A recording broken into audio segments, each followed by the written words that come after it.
Stampers, this is Dawn, and today we're going to do the copper faux patina technique. Of course, we're going to use the copper. Isn't that beautiful?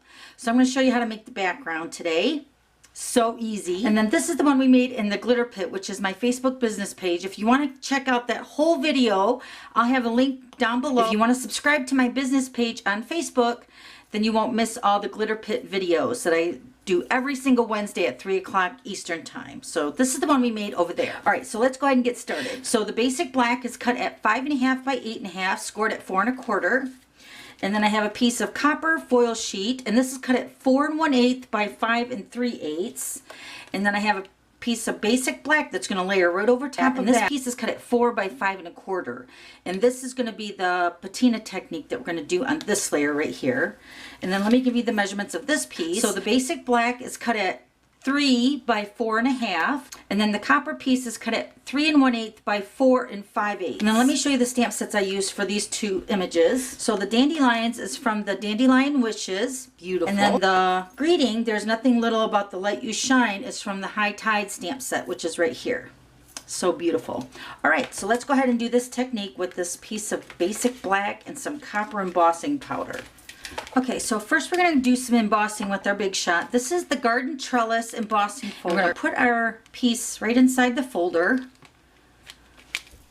And remember, when you're embossing, you're going to use the Big Shot platform without the thin die adapter. Okay, so let me show you what this looks like. It's so pretty. So there's the background. Hopefully that's showing up. Okay, so let's move the Big Shot. Okay, so we're going to bring in our piece, and we're going to use the Versamark ink pad. And remember when I tell you that there's no mistakes in stamping? This technique probably was invented from a mistake. So you're going to take your Versamark ink pad, and you're just going to pounce it all over this embossed piece of cardstock. And you're randomly pouncing onto the cardstock. You don't want to cover it all, but if you do, I'm going to show you what you can do about that. Okay, so you're going to add your Versamark.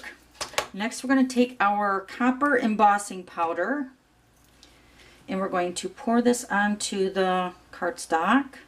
Let me get a piece of scrap. Okay, so we're just going to sprinkle this over top of the black.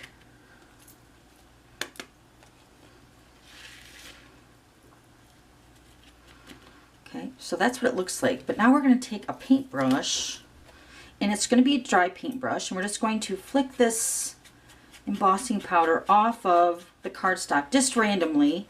You still want to leave some on there, but you don't want it so thick because you want to get that aged look to the cardstock.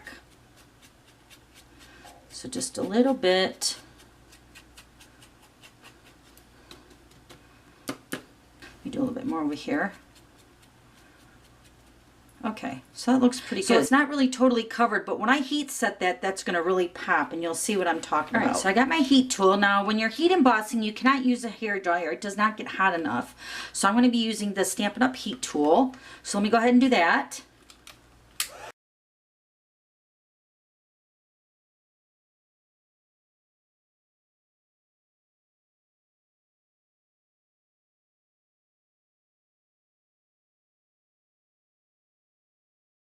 Isn't that beautiful? Doesn't it look like it's aged? Oh, I love it. All right, so now we're just going to go ahead and layer this onto the copper.